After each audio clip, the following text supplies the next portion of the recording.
ইরানের আকাশে গর্জন তুলতে পৌঁছেছে রাশিয়ান যুদ্ধবিমান। তীব্র আন্তর্জাতিক নিষেধাজ্ঞা, শত্রুপক্ষের নজরদারি আর একের পর এক ইসরায়েলি হামলার পরও রাশিয়ান মিগ-29 যুদ্ধবিমানের আগমনে এক নতুন শক্তির আবির্ভাব ঘটতে যাচ্ছে মধ্যপ্রাচ্যের আকাশে। তবে বিশ্লেষকদের মতে এগুলো শুধুই যুদ্ধবিমান নয়, এটি একটি উত্তপ্ত বার্তা যা সরাসরি তেল আবিবের কানে গিয়ে বাজছে।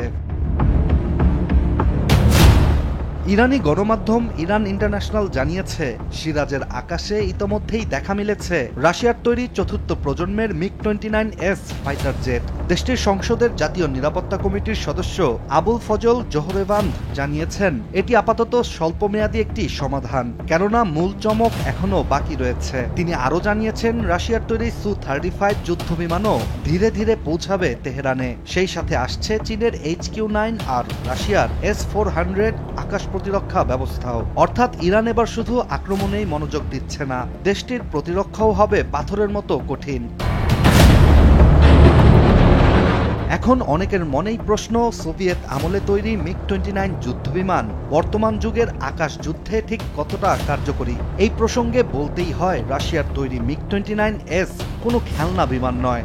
বর্তমানেও এই যুদ্ধবিমান 2400 কিলোমিটার প্রতি ঘন্টার গতি তুলতে সক্ষম। এছাড়া এটি স্টেলথ ফাইটার না হলেও রাডার এড়িয়ে শত্রুপক্ষের লক্ষ্যবস্তুতে আঘাত হানতে পারে, আর অস্ত্র বহনের ক্ষেত্রেও এটি আধুনিক সব যুদ্ধাস্ত্র নিয়েই উঠতে পারে। মিগ-29S যুদ্ধবিমানটির সবচেয়ে উল্লেখযোগ্য বিষয়টি হচ্ছে, এটি বহু বছর ধরে বিভিন্ন যুদ্ধক্ষেত্রে পরীক্ষিত একটি ফাইটার জেট, যেটি আজও বিশ্বের বহু দেশেই সম্মানিত। যদিও এটি সু-35 এর মতো উন্নত নয়, তবে ইরানের জীর্ণশীর্ণ 1979 এর আগের মার্কিন ফ্লিটের পাশে একটি যুগান্তকারী যুদ্ধবিমানই বটে।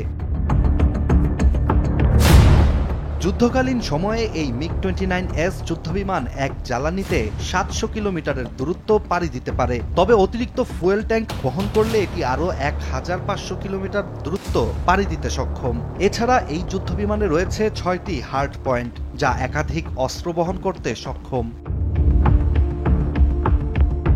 এদিকে ইসরায়েল একের পর এক হামলা চালিয়ে ইরানের এয়ার ডিফেন্স পুরোপুরি ছিন্ন ভিন্ন করে দিয়েছিল।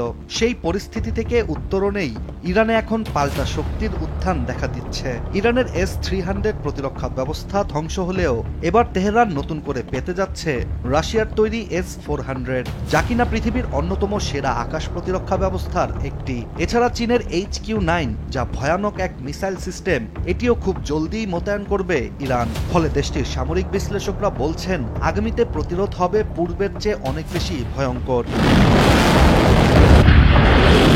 আগামীতে প্রতিরোধ হবে পূর্বের চেয়ে অনেক বেশি শক্তিশালী।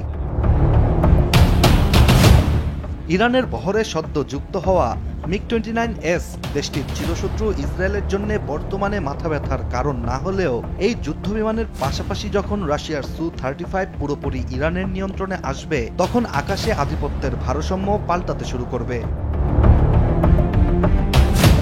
কারণ রাশিয়ার তৈরি সু-35 যুদ্ধবিমান শুধু গতির জন্য নয়, বরং এটির রাডার সিস্টেম, ইলেকট্রনিক ওয়ারফেয়ার প্রযুক্তি এবং আকাশে দীর্ঘ সময় অবস্থান করার ক্ষমতা মধ্যপ্রাচ্যে ইরানের আকাশ যুদ্ধের সক্ষমতাকে আরও বৃদ্ধি করবে। এছাড়া ইসরায়েলের F-35 আধির বর্তমানে এগিয়ে থাকলেও ইরানের আকাশে সু-35 এর উপস্থিতি তেল আবিবের জন্য যখন তখন আক্রমণের ক্ষমতাকে উল্লেখযোগ্যভাবে কমিয়ে আনবে। সবশেষ একাধিক সমরবিদের ধারণা, রাশিয়া ও চীনের সহযোগিতায় ইরান এখন কেবল প্রতিরক্ষায় নয়, আক্রমণেও ব্যাপক প্রস্তুতি নিচ্ছে। ইশতিয়াক হোসেন, দেশ টিভি।